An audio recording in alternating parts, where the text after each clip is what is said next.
Hello, I'm Tracey from ToWard Futures. I'm an inspirational life coach and mentor.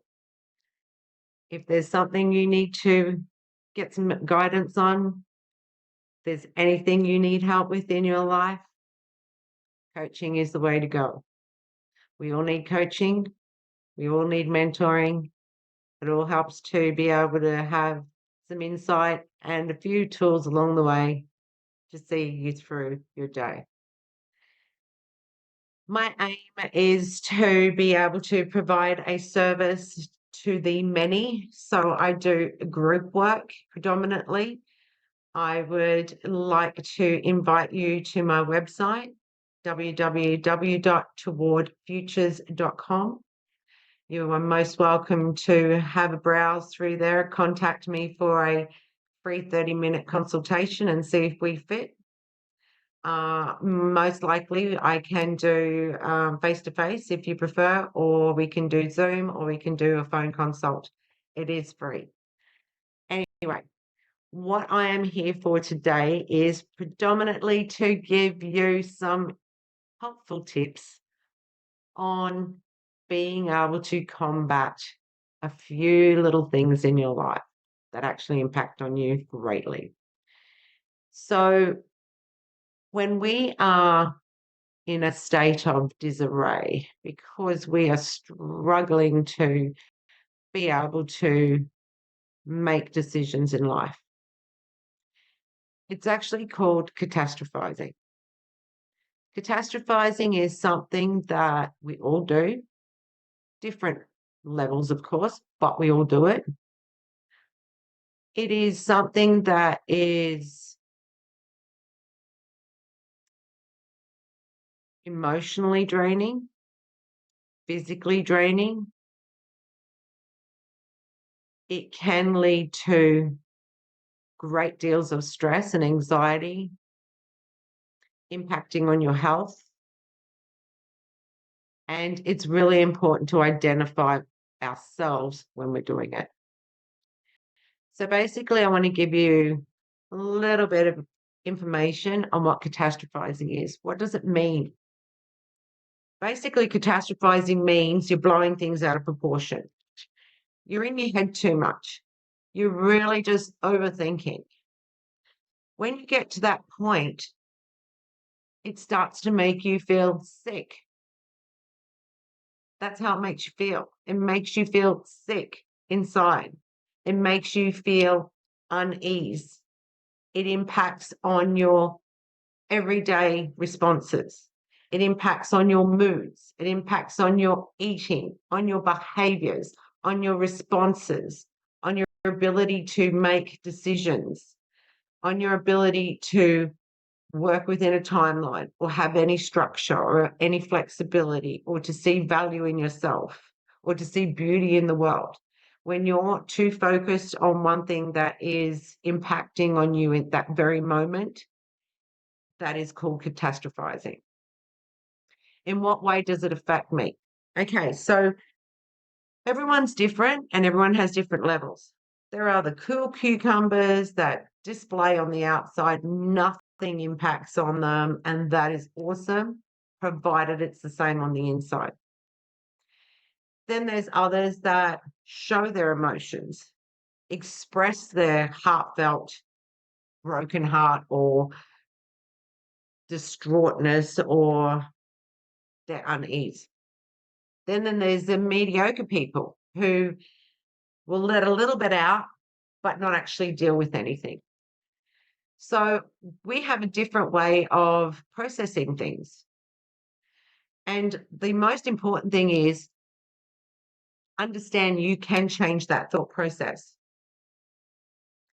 And you can overcome the habit of catastrophizing. There are steps that you can take to achieve this. And this is something that I just want to share in today's lesson for you. Step 1, evaluate its worth. Really sit down and think about it. Give yourself 15, 20 minutes of your time, not an entire day, not an entire week of just thinking constantly about this situation or this event or this moment or this experience? Give it 20 minutes of your time. Break it down. Evaluate its worth to you. Isolate the issue. Define and simplify it. Do a timeline. Timeline it. You can see here. Today, the issue is today, okay? Tomorrow, how will I feel about it? Will it still impact me tomorrow? If it's something that you haven't actually made a decision on, it's going to impact you tomorrow. It may even feel worse tomorrow because you haven't made a decision on it. Next week, will it still matter? If you haven't made a decision a week ago, yeah, it's still going to matter.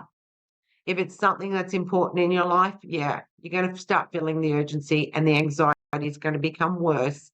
The intense pressure is going to become worse.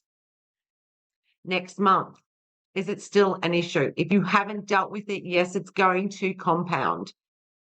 It's going to make you feel severe unease. Unease makes you feel sick in the stomach, erratic, not in control, not in a calm state, not in your loving state, and it leads to dis-ease. Being in dis-ease is unhealthy. This leads to cancers. You hear me? This leads to bottling up all this energy, and this negative emotion leads to disease, a variety of diseases. What you need to do is understand that here is an example. If you have just gone through a breakup, for example, or any sort of relationship breakup, friendship, and today you are feeling extremely sad, emotional, upheaval, let down, all those emotions of the loss, the anxiety with that, and the processing that you need to take. Okay?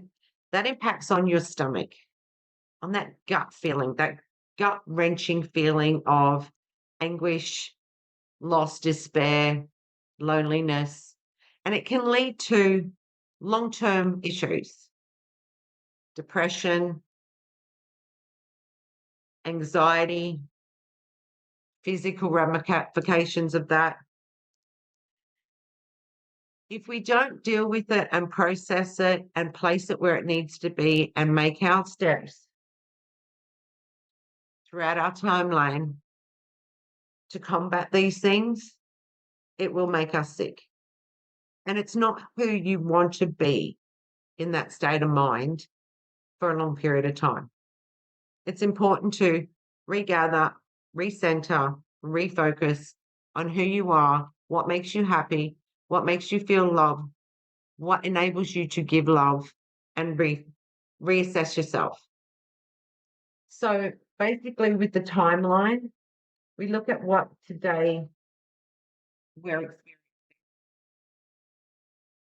We make a point of what we purposefully would like to experience tomorrow.